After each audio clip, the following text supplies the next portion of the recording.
Hello दोस्तों, मध्य प्रदेश में राष्ट्रीय उद्यान का ये पहला वीडियो है।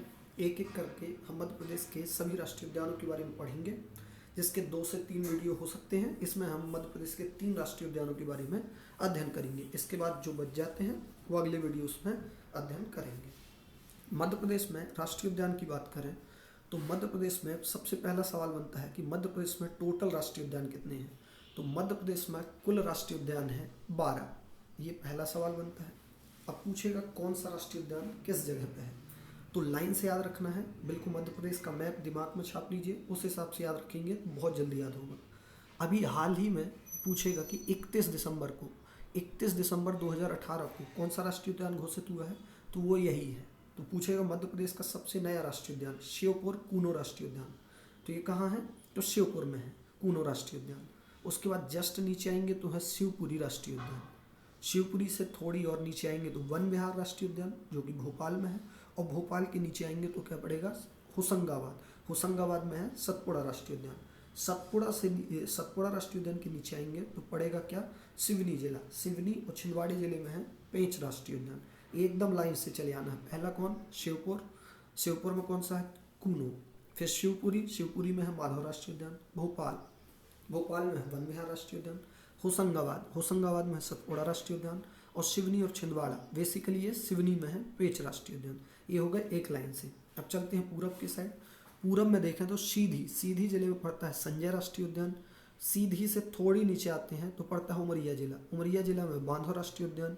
उमरिया से सटा हुआ है डिंडौरी में है जीवाश्म राष्ट्रीय उद्यान या घुघुआ फॉसिल पार्क बोलते हैं डिंडौरी।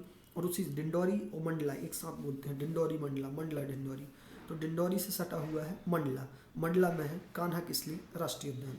पूछेगा मध्य प्रदेश का पहला राष्ट्रीय उद्यान, तो मध्य प्रदेश का पहला राष्ट्रीय उद्यान था कान्हा किसली, जो कब बनाया गया, तो मध्य प्रदेश का पहला राष्ट्रीय उद्यान बनाया गया इसे 1955 में। इसके बाद ये पूर्व के हुए, ये उत्तर से दक्षिण के हो गए, उत्तर से दक्षिण ये पूर्व के हो गए। अब एक और बचता है जो उत्तर और पूर्व में, कौन सा, पन्ना राष्ट्रीय उद्यान। ये हो गया कवर। इसके बाद पश्चिम के साइड आए तो ये है अस्वमा नेशनल पार्क। अस्वमा नेशनल पार्क ये डायनासोर फॉसिल पार्क है, कहाँ, धार में, जिसका नाम क्या है, अस्वमा। और ओमकारेश्वर में प्रस्तावित है 2004 से। अभी ये प्रस्तावित है लेकिन फिर भी इसको गिनती में गिनते हैं अपन 12 की गिनती में। तो खंडवा में है ओमकारेश्वर नेशनल पार्क। इसके बाद बात करें तो भारत में जो प्रोजेक्ट टाइगर, अब ये प्रोजेक्ट टाइगर क्या था, टाइगरों की जो घटती संख्या है उसको बढ़ाने के लिए या टाइगरों को संरक्षित रखने के लिए एक पहल शुरू की गई जिसे प्रोजेक्ट टाइगर कहा गया। तो पूछेगा प्रोजेक्ट टाइगर कब से स्टार्ट किया गया, तो 1973 से। भारत में प्रोजेक्ट टाइगर के जन्मदाता किसे कहा जाता है, कैलाश संखल्य। किसे कहा जाता है, तो कैलाश संखल्य को। इन्हें टाइगर मैन ऑफ इंडिया भी कहा जाता है। विश्व में प्रोजेक्ट टाइगर के जनकदाता, पूछेगा विश्व में प्रोजेक्ट टाइगर के जनकदाता कौन थे, तो वो थे गैनी मैनकोट। पूछता है मध्य प्रदेश में ऐसे कितने राष्ट्रीय उद्यान हैं जो प्रोजेक्ट टाइगर में शामिल है, तो मध्य प्रदेश में 6 राष्ट्रीय उद्यान प्रोजेक्ट टाइगर में शामिल है। अब इनको याद कैसे करना है, तो देखना, ध्यान से याद करना, जैसे मैं याद कर रहा हूँ वैसे ही ध्यान रखना है, पूरे याद हो जाएंगे। कान्हा किसली तो इसलिए याद रखना है क्योंकि ये मध्य प्रदेश का पहला राष्ट्रीय उद्यान है, ये तो भूलना ही नहीं है, क्योंकि मध्य प्रदेश का पहला राष्ट्रीय उद्यान कान्हा किसली। ठीक है, कान्हा किसली के बाद देखते हैं, पापा वाले देख लेते हैं। पन्ना और पेच, कान्हा किसली, पन्ना पेच, कान्हा किसली, पन्ना और पेच। फिर सा वाले याद रखना है, तो सतपुड़ा और संजय। फिर एक लास्ट में बचता है बांधवगढ़। कान्हा किसली है मंडला में, पन्ना है कहाँ, पन्ना में, सतपुड़ा होशंगाबाद में, संजय सीधी में, पेच सिवनी में, और बांधवगढ़ कहाँ है, तो बांधवगढ़ है उमरिया में। अब बात करें कान्हा किसली राष्ट्रीय उद्यान की, तो कान्हा किसली राष्ट्रीय उद्यान मंडला एवं बालाघाट जिले में है। लेकिन जब क्वेश्चन पूछेगा कान्हा किसली राष्ट्रीय उद्यान कहाँ है, तो कान्हा किसली राष्ट्रीय उद्यान है अपने मंडला में। मंडला किससे लगता है, छत्तीसगढ़ से। मंडला की कौन सी तहसील, चिल्पी तहसील लगती है। पूछेगा इसका क्षेत्रफल कितना है, क्योंकि ये सबसे बड़ा राष्ट्रीय उद्यान है मध्य प्रदेश का, इसीलिए कभी कभी इसका क्षेत्रफल पूछ लेता है। तो इसका क्षेत्रफल है 940 वर्ग किलोमीटर, मतलब 940 किलोमीटर लंबाई और 940 किलोमीटर चौड़ाई, इसी को बोलते हैं वर्ग किलोमीटर। बात करें क्षेत्रफल की दृष्टि से, राज्य का सबसे बड़ा राष्ट्रीय उद्यान है जो कान्हा किसली है, ये क्षेत्रफल की दृष्टि से मध्य प्रदेश का सबसे बड़ा राष्ट्रीय उद्यान है।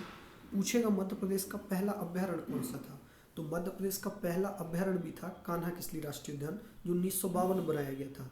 इसी को बाद में क्या बना दिया गया, 1955 में राष्ट्रीय उद्यान घोषित कर दिया गया और ये मध्य प्रदेश का पहला राष्ट्रीय उद्यान बन गया। यह प्रदेश का प्रथम राष्ट्रीय उद्यान है तथा प्रोजेक्ट टाइगर के अंतर्गत शामिल होने वाला राष्ट्रीय उद्यान भी है। पूछेगा मध्य प्रदेश का पहला प्रोजेक्ट टाइगर, तो मध्य प्रदेश का पहला प्रोजेक्ट टाइगर था कौन, कान्हा-किसली राष्ट्रीय उद्यान। मध्य प्रदेश का पहला अभ्यारण्य पूछे तो मध्य प्रदेश का पहला अभ्यारण्य भी था कान्हा-किसली राष्ट्रीय उद्यान। मध्य प्रदेश का पहला राष्ट्रीय उद्यान पूछे तो 1955 में वो भी कौन था, वो भी था कान्हा-किसली राष्ट्रीय उद्यान। कान्हा-किसली राष्ट्रीय उद्यान 1973-74 में किसमें शामिल हुआ, प्रोजेक्ट टाइगर में। अब यहाँ पूछता है कि कान्हा-किसली राष्ट्रीय उद्यान में कौन कौन सी 2 घाटियाँ हैं, तो कान्हा-किसली राष्ट्रीय उद्यान में एक है होलो घाटी और एक है बंजर घाटी। बंजर घाटी के ऊपर एक बुक लिखी गई है जिसका नाम क्या है, wild animal in central India, जिसके लेखक कौन है, के फॉस्मार्न है। फिर पूछेगा ऐसा कौन सा राष्ट्रीय उद्यान है जिसमें अमेरिका के सहयोग से पार्क इंटरप्रिटेशन योजना चल रही है, तो पार्क इंटरप्रिटेशन योजना अमेरिका के सहयोग से चल रही है कान्हा-किसली राष्ट्रीय उद्यान में। ठीक है। मध्य प्रदेश का एक ऐसा राष्ट्रीय उद्यान जहां हवाई पट्टी है, मतलब हवाई जहाज उतारने की व्यवस्था है। हवाई जहाज बेसिकली माने हेलीकॉप्टर उतारने की व्यवस्था कहाँ है, तो कान्हा-किसली राष्ट्रीय उद्यान में। कान्हा-किसली राष्ट्रीय उद्यान में मुख्यतः पाए जाने वाले हैं बाघ, गौर, चीतल, बारहसिंगा, नीलगाय, सांभर और भालू आदि। यहाँ दुर्लभ प्रजाति का बारहसिंगा पाया जाता है।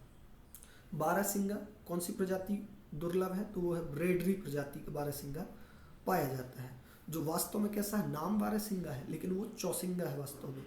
और यही हमारा क्या है, तो राष्ट्रीय पशु भी है। कान्हा टाइगर रिजर्व देश का पहला टाइगर रिजर्व है जिसका अपना मस्कट मतलब क्या होता है, शुभंकर जैसे पुलिस का एक शुभंकर होता है, आर्मी का एक आइकॉन होता है, आइकॉन को ही बेसिकली शुभंकर कह सकते हैं। शुभंकर का नाम क्या है, तो कान्हा-किसली राष्ट्रीय उद्यान का शुभंकर है भूर सिंह। और इसका डिजाइन जो ये पूछता है कभी कभी कि जो कान्हा-किसली राष्ट्रीय उद्यान का जो शुभंकर या लोगो है, इसको किसने डिजाइन किया था, तो इसको डिजाइन किया था रोशन चक्रवर्ती ने। कान्हा-किसली राष्ट्रीय उद्यान में जो बैगा महिलाएं गाइड का काम करती हैं। गाइड क्या, जो पूरा राष्ट्रीय उद्यान घुमाती हैं, बताती हैं उसके बारे में, उसका काम करती हैं वहाँ की बैगा महिलाएं। यहाँ पूछेगा बमनी दादर सूर्यास्त बिंदु है, सूर्यास्त बिंदु जहाँ से सूर्य अस्त होते दिखता है, क्या नाम है, बमनो या बमनी दादर। कान्हा-किसली राष्ट्रीय उद्यान से बंजर और सूरपर्ण नाम की नदियाँ प्रवाहित होती हैं। कौन कौन सी 2 नदियाँ, बंजर और सूरपर्ण नदियाँ। कान्हा-किसली राष्ट्रीय उद्यान और बांधवगढ़ राष्ट्रीय उद्यान को जंगल गलियारा योजना कब स्टार्ट हुई है, तो ये 1999 में स्टार्ट हुई है जंगल गलियारा योजना। ठीक है। इसके तहत जोड़ने का प्रस्ताव, मतलब दोनों के बीच रास्ता बना दी जाएगी कि यदि कान्हा-किसली जाए तो उसी के साथ बांधवगढ़ राष्ट्रीय उद्यान भी घूम ले। इसके बाद आता है बांधवगढ़ राष्ट्रीय उद्यान। बांधवगढ़ राष्ट्रीय उद्यान कहाँ है, तो उमरिया में है। इसे कब राष्ट्रीय उद्यान बनाया गया, 1968 में राष्ट्रीय उद्यान बनाया गया। क्षेत्रफल सिर्फ और सिर्फ आपको याद रखना है कान्हा-किसली का 940, बाकी किसी का क्षेत्रफल याद नहीं रखना है। डेट याद रखना है कि बांधवगढ़ कब बना, 1968 में, कहाँ है, उमरिया में। बांधवगढ़ राष्ट्रीय उद्यान को प्रोजेक्ट टाइगर में कब शामिल किया गया, तो बांधवगढ़ राष्ट्रीय उद्यान को प्रोजेक्ट टाइगर में कब शामिल किया गया, 1993-94 में। इसका क्षेत्रफल 437 वर्ग किलोमीटर। पूछेगा 32 पहाड़ियों से घिरा राष्ट्रीय उद्यान कौन सा है, तो 32 पहाड़ियों से घिरा राष्ट्रीय उद्यान है बांधवगढ़ राष्ट्रीय उद्यान। बांधवगढ़ राष्ट्रीय उद्यान के अंदर ही है बांधवगढ़ का किला। अब इससे बात कर लें तो जो ये बांधवगढ़ का किला है, इसी से जाती है चरणगंगा नदी। कौन सी नदी, चरणगंगा नदी। पूछेगा कौन सी, तो यहाँ विष्णु भगवान की मूर्ति है। ये जो बांधवगढ़ का किला है कैसी, शेष साई मूर्ति। और जो इसके दरवाजे का नाम है, जो यहाँ बांधवगढ़ में किला है, इसके दरवाजे का नाम है कर्ण। ठीक है। ये लिखा है इस राष्ट्रीय उद्यान की प्रमुख नदी कौन सी है, चरणगंगा, जो कहाँ से, किले से होकर गुजरती है। दरवाजे का नाम है कर्ण, शेष साई तालाब, विष्णु भगवान की मूर्ति। यह राष्ट्रीय उद्यान बंगाल टाइगर के लिए प्रसिद्ध है। बंगाल टाइगर भारत का राष्ट्रीय पशु है। मध्य प्रदेश का कौन है, बारहसिंगा, और भारत का राष्ट्रीय पशु पूछेगा तो वह बंगाल टाइगर। ये राष्ट्रीय उद्यान बंगाल टाइगर के लिए प्रसिद्ध है क्योंकि यहाँ बंगाल टाइगर पाया जाता है। बांधवगढ़ राष्ट्रीय उद्यान मेनली किसमें आता है, विंध्य प्रदेश में, और विंध्य प्रदेश में ही सफ़ेद बाघ पाया जाता है। तो पूछेगा ऐसा राष्ट्रीय उद्यान जहाँ सफ़ेद बाघ पाया जाता है, वो है बांधवगढ़ राष्ट्रीय उद्यान। यह राष्ट्रीय उद्यान सफ़ेद बाघों के लिए क्या है, प्रसिद्ध है। पूछेगा ऐसा कौन सा राष्ट्रीय उद्यान है जहाँ सर्वाधिक बाघ घनत्व है। बाघ घनत्व होने का मतलब जहाँ बहुत जल्दी बाघ दिख जाए, तो वो यही है, कौन सा, बांधवगढ़ राष्ट्रीय उद्यान। यहाँ प्रति 8 किलोमीटर में एक बाघ पाया जाता है। मतलब जैसे ही आप 8 किलोमीटर की दूरी तय कर लेंगे आपको एक बाघ दिख जाएगा, फिर 8 किलोमीटर कवर लेंगे एक बाघ दिख जाएगा। इस राष्ट्रीय उद्यान की तुलना रणथंभौर राष्ट्रीय उद्यान से की जाती है। किससे? रणथंभौर, जो कि राजस्थान में है। बांस के पेड़, सबसे ज़्यादा बांस के पेड़ किस राष्ट्रीय उद्यान में पाए जाते हैं? तो बांधवगढ़ राष्ट्रीय उद्यान में। अब आता है माधव राष्ट्रीय उद्यान। माधव राष्ट्रीय उद्यान कहाँ है? तो माधव राष्ट्रीय उद्यान शिवपुरी में है, जिसकी स्थापना कब हुई? 1958 में हुई। 1955 में किसकी हुई? तो 1955 में कान्हा किसली की? 1958 में पूछेगा। 1958 में शिवपुरी की। 1968 में किसकी? तो 1968 में बांधवगढ़ की। माधव राष्ट्रीय उद्यान, कुल क्षेत्रफल इसका 354 वर्ग किलोमीटर। स्वतंत्रता से पूर्व ये सिंधिया राजवंश का क्या था? शिकार स्थल। मतलब जो सिंधिया राजा थे, ज्योतिरादित्य सिंधिया के पापा दादा, वो यहाँ शिकार खेलने जाते थे। इसी राष्ट्रीय उद्यान से जो NH3 है, आगरा से मुंबई जाने वाला NH3 नेशनल हाईवे, वो गुजरता है। जॉर्ज कैसल भवन, अंग्रेजों ने यहाँ पे जॉर्ज कैसल भवन बनाया था। तो पूछेगा जॉर्ज कैसल भवन कहाँ है? तो माधव राष्ट्रीय उद्यान में है जॉर्ज कैसल भवन। सांख्या राजेसील, सिंधिया सांख्या, सिंधिया सांख्या, ऐसे करके राइम करके याद रखना है कि सांख्या राजे झील कहाँ है? तो माधव राष्ट्रीय उद्यान में। और माधव राष्ट्रीय उद्यान सिंधिया राजवंश का शिकार स्थल भी था।